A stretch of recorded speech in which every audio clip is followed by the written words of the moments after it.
YouTube, vinyl community, Raconteurs fans, random people on the internet, my name is Giggens, and we are here today to talk about the brand new Raconteurs album, Help Us Stranger. I am so stoked that this thing is out. I've been a big fan of these guys since day one, when they first came out with their first single in 2006 with Steady As She Goes. I've been on the board ever since, and I'm really stoked that they're back with a brand new album that's really, really awesome. So I'm stoked to talk about it. I've said that word 4 times, I think, in the 28 seconds I've been making this video. So, so for those who don't know, Brendan Benson, Jack White, Jack Lawrence, Patrick Keeler, they make up the Raconteurs. They've all come from different groups over the years, but they got together in 2006 to start making their first album, Broken Boy Soldiers. They put out their second one, Consoles of the Lonely, in 2008, and then nothing until this year, 2019. So it's been a very, very long time since they've put out a new album. In that time, of course, they've all done projects on their own, other things, with other bands and all that, but, and they've played shows here and there as the Raconteurs over the years. But to have them back with brand new music and to hear them sound so energized and so full of, like, let's get them, it's really, really cool, to feel that off the music that they've made here. So, I've always thought that this band was more important and should be taken more seriously than I think people give them the credit for. They write great songs, and they're really catchy, and they're really well written, and I think the unity that you feel when hearing this music speaks for itself. You can tell the guys are having a good time, you can tell they're all friends, you can tell they're having fun, which is what rock and roll is about, man. Have fun.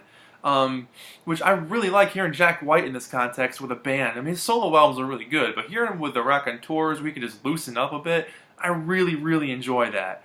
And especially the vocal trade-off between him and Brendan. Their voices match so well together, and their lyrical content and the way they write together, can't beat it, man. Love this stuff. Born and Raised opens a track, which is actually a track that wasn't even going to be on the album. Apparently they just jammed this thing, and Patrick, the drummer, said, hey, you guys should put words to this and finish it up and make it a song.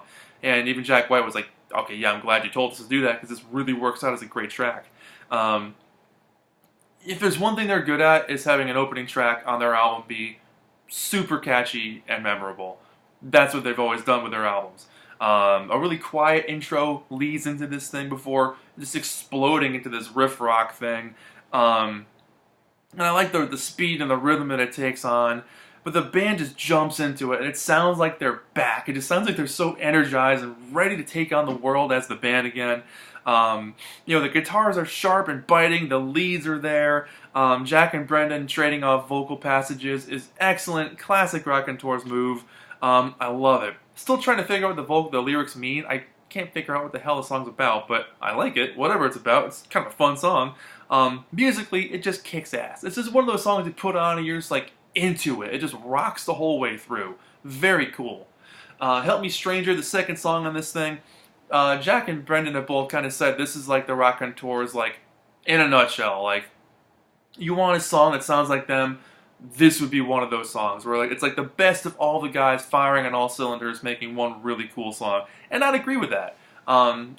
Construction-wise, it's cool because it starts off with this like old-timey 78 RPM kind of feel of one of the verses of the song being sung. And it's kind of hard to hear, and the record skips and skips, and then it jumps into it. I love the acoustic guitar work on this thing. Very, very cool. The chorus is really rad. It's got that group feel, which I really enjoy. It's got that Raconteurs kind of personality to it. I love the chords. It's a bit of a nostalgic feel, but also kind of optimistic. It's got kind of an open-mindedness to what might be happening to the lead person in the song. The heavy bass at the ending, I think, is really cool too, with Jack Lawrence kind of doing his thing over there. But yeah, classic Raconteurs song. It's amazing how this band cannot exist for 12 years, as a recording unit for a long time, and come back and make a song that sounds just like them. Some bands come back after an extended period of time and don't know what to do with themselves. These guys just sound like they've always been buddies, and it's always like, oh, you want to record? All right, let's do it. So I like that feeling. Only Child, this is a song Brendan brought in. Apparently one of the oldest songs, or one of the first songs, that kind of was the genesis or the catalyst that made this album happen. I like the acoustic guitar work on here as well. Patrick's drumming, I think, as usual, is very interesting. He's one of the best rock drummers out there. And the lead guitar refrain is classic Jack White. You know, the way he makes his guitar kind of talk to you. I've always found that interesting. Um, you know, and it evokes the sound of the band. It evokes memories of listening to this band 12 years ago. It's got that feel to it.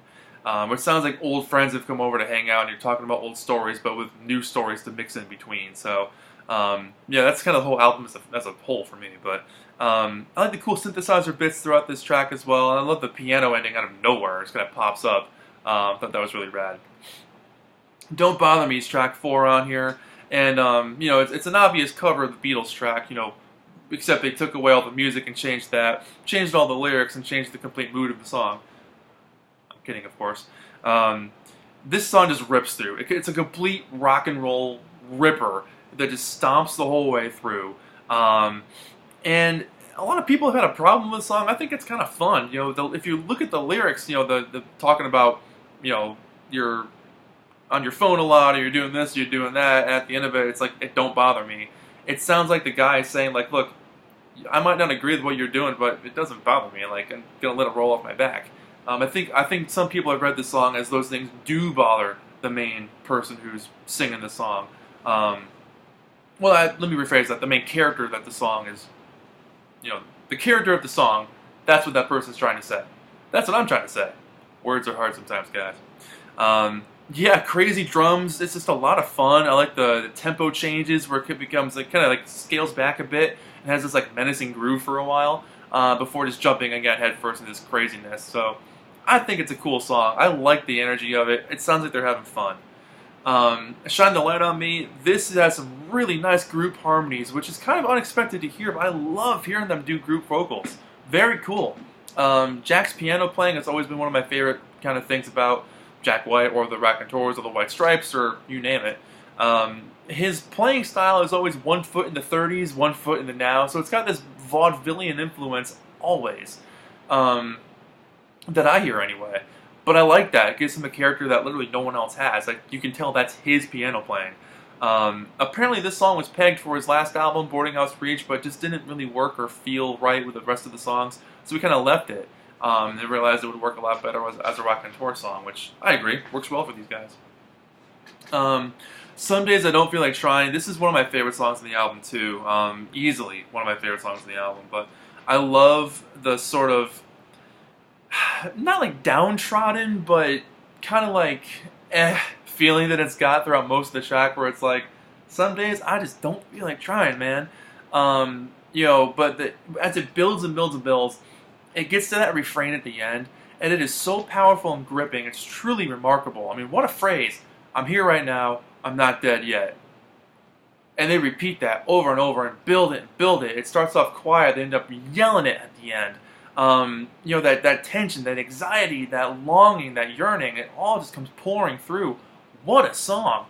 You know, that's definitely like a moment on this album for sure. And the first time I heard it, I was like, wow. And I still feel that way whenever I hear it. I think it's a great song. So easily one of my favorites on this album. Side 2 opens with Hey Jip, which I've always ever known the Animals version of this song.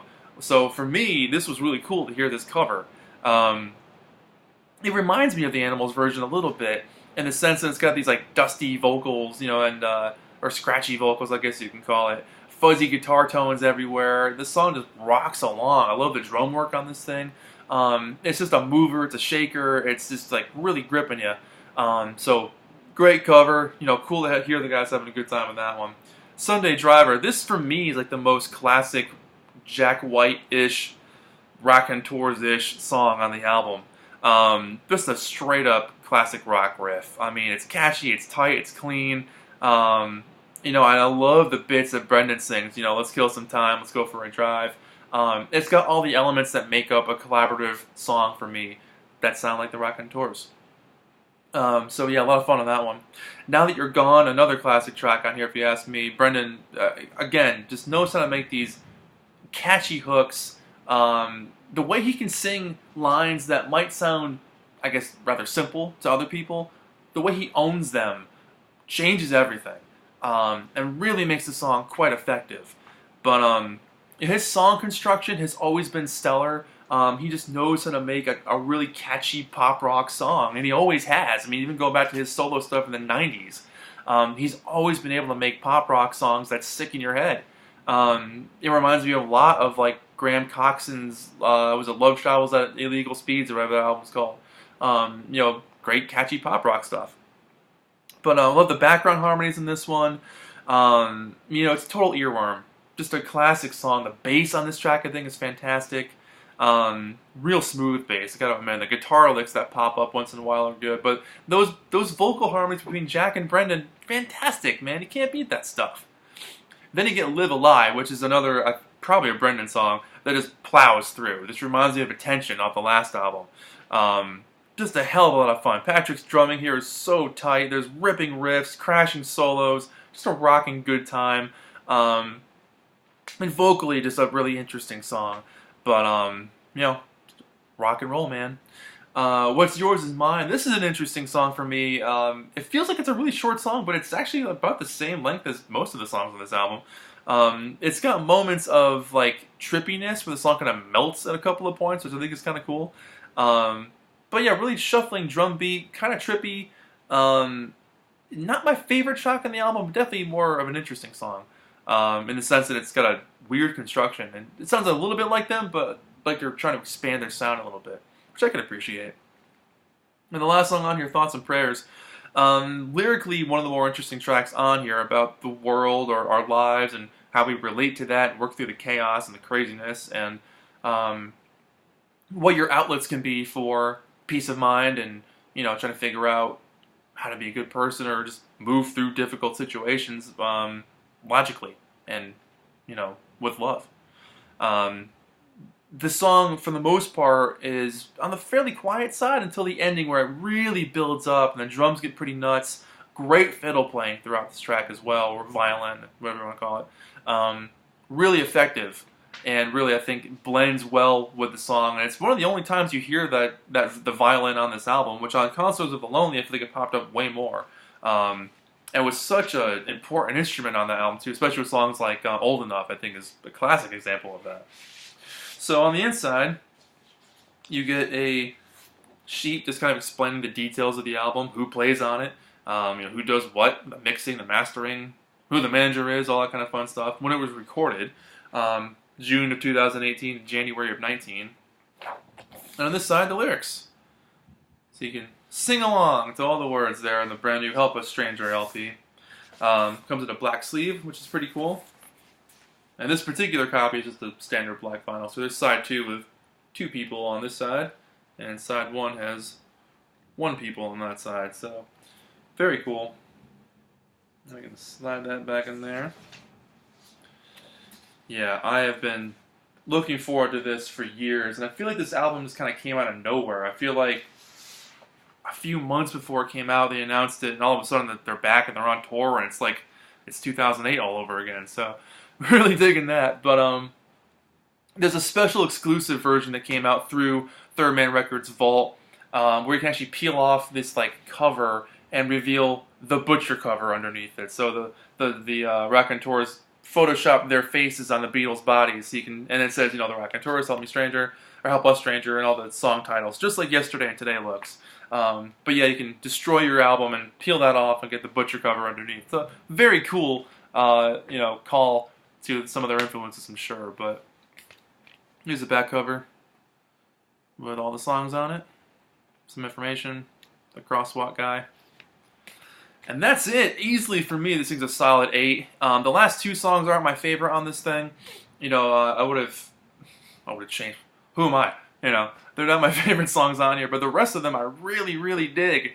Very, very fun album overall. I don't think it's my favorite. I still think Concerts of the Lonely is my favorite album by them, but this one's certainly up there.